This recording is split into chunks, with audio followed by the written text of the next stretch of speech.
এর আগে আপনাদের লোটে মাছের ঝুড়ি দেখিয়েছি। আজকে আপনাদের দেখাবো লোটে মাছের ঝাল।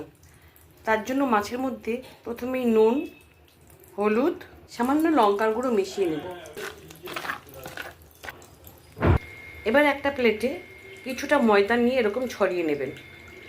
এবার প্রত্যেকটি মাছের পিসকে এরমভাবে ময়দার মধ্যে কোট করে নেবেন।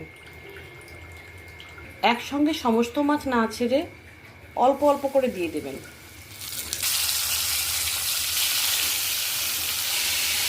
একদম গ্যাস বাড়িয়ে সামান্য ভেজে নেবেন।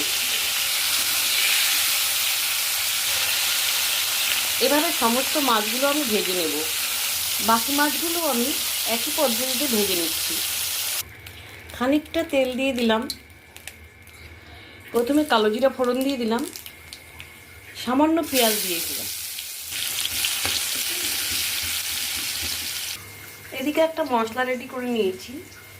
আমি হাফ চামচ লঙ্কার গুঁড়ো, স্বাদ অনুযায়ী নুন, হলুদ, চিনি আর হাফ চামচ জিরের গুঁড়ো নিয়ে নিয়েছি। একটা ছোট টমেটোর আধখানা দিয়ে দিলাম।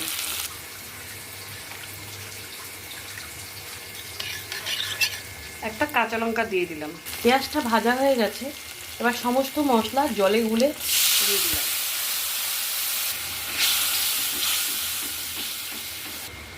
এবার ঝোলের মধ্যে বেশ খানিকটা ধনেপাতা দিয়ে দিলাম।